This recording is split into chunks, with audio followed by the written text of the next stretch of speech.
Hello, Yili here from Light Your Life, and in this video I'm going to talk about the key components of sound healing. So essentially, sound healing is using vibration to assist the body and the being back to its natural, coherent, harmonic state.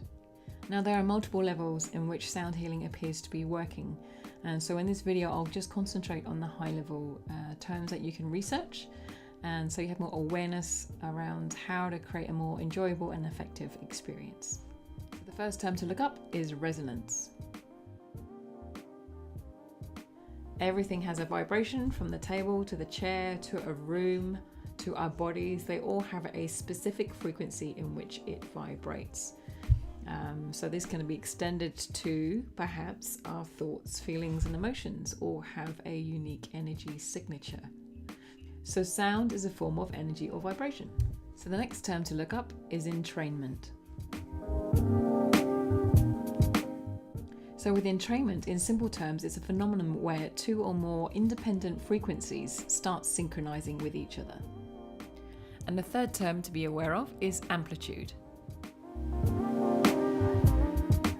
So amplitude is essentially the loudness of the sound or intensity of the sound, which is measured in decibels. Just to note that louder does not always mean better. In fact, just to be aware that loudness can affect your nervous system, triggering the flight or fight response. So it's a personal preference on amplitude or the loudness. And it goes back to just feeling and sensing what your body and how your body is responding to the loudness of the sound. So how is sound affecting the body and the being? Just a few notes to make. We're going back to our term resonance, where our body is vibrating at different frequencies, our organs, our tissues, our different body systems are all resonating at certain frequencies. So the most common thing that people measure in terms of frequencies are the brainwave states. So these are known brainwave states and have been measured and associated with different frequencies. So beta waves, delta waves, alpha waves are different types of frequencies that have been mapped and correlated to the brainwave activity. Going back to the principle of entrainment, there are specific sound frequencies that can influence our brainwave states and hence our nervous system. So the key names you want to be looking up who are pioneers in this area are the Monroe Institute and the Tomatis method. Just to point out that the electromagnetic frequencies of the brain are not the same of its cellular structure. So the other fun thing you can look up is cymatics, which is sound made visible. So cymatics are a really interesting way at looking at how different frequencies are affecting our body.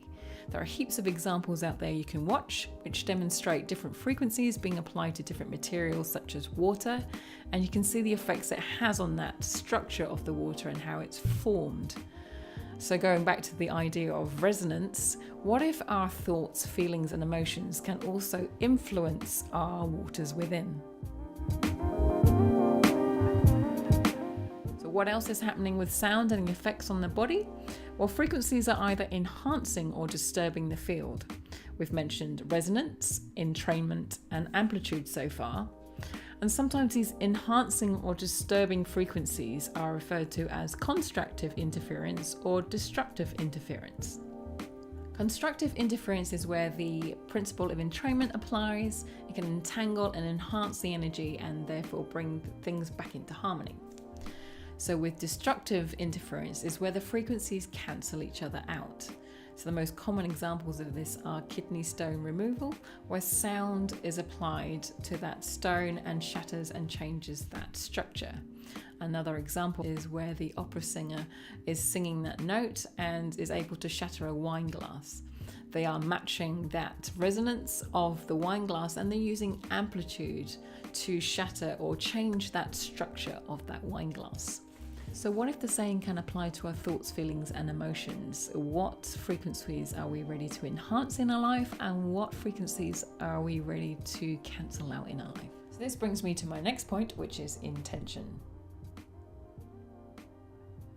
Now, intention is merely where you are focusing your energy. What are you asking for and are you truly choosing that choice? Now, I trained with Jonathan Goldman and he has a formula which is frequency plus intention equals healing. Now, he studied lots of different sound healing modalities, and he noticed that they all work. So the key component to all those different sound healing methods was intention. This just means that the intention is just as important as the frequencies that are chosen. If you're in a client and practitioner situation, the intention from both parties have got to resonate. You've got to resonate with the person you're working with and vice versa. So bearing this formula in mind, the things you want to be aware of in sound healing is your choices within that frequency and intention. So if you're an individual, where's the source of sound coming from? Is that recorded or is that live? What instruments do you like? Which practitioner do you resonate with? And how are you feeling, and what sensitivities do you have? Do you have a preference on the loudness or the types of sound that's being played? If you're a practitioner, also being aware of what sources of sound are you going to use? Is that your voice? Are they instruments? Is that recorded, and how are you going to record that sound that you're going to offer to the recipient? Is it an individual? Or is it a group of people? And what are their sensitivities? Are you going to be playing the instruments live, or are you going to combine both recorded and live elements in the sound healing practice? So these are just some of the things just to be aware of, and what choices you have available. Which brings me to my final point in the video, the different forms of sound healing available. Now, a bit like frequencies, there's a vast variety of options available. Here are just a few.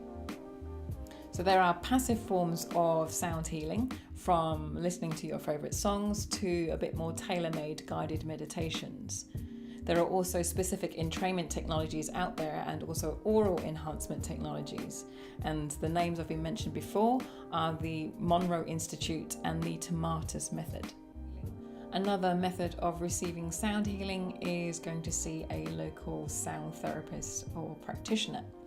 So some of them use natural instruments such as crystal bowls, Tibetan bowls, their voice or harp, and other instruments. There are other practitioners that use tuning fork therapy and use these tuning forks in the energy field or apply them on different acupuncture points. Another way of experiencing sound healing is what's commonly called sound baths, where you get to attend a session with a group of other people. You're most often lying on the floor on yoga mats and are covered in blankets, so you're nice and comfortable. And the practitioner or the soundscape artist is creating different sounds for the group. And it's just another accessible way for you to experience sound healing. For a more interactive experience where you're actually getting more involved with the sound, there is a thing called self-created sounds. So basically you're using your voice to create the sound, and that's it. We all have an instrument built within us, and it's free. And so the common forms of the self-created sound practices are chanting mantras or toning up the vowels, and you can do that in the comfort of your own home, or you can join other groups that are out there that hold the space and circles for toning together and voicing together.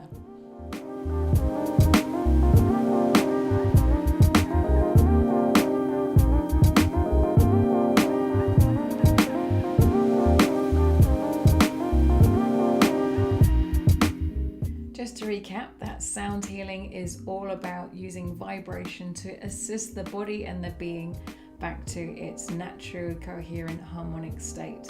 There's heaps of other stuff I haven't mentioned that's involved in sound healing, but I feel this is enough information for you to research and delve into.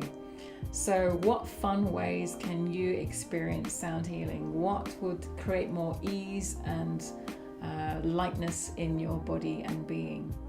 Thank you for watching. This is Yilei Lau. What else is possible from here, and how much lightness can you invite into your life? See you.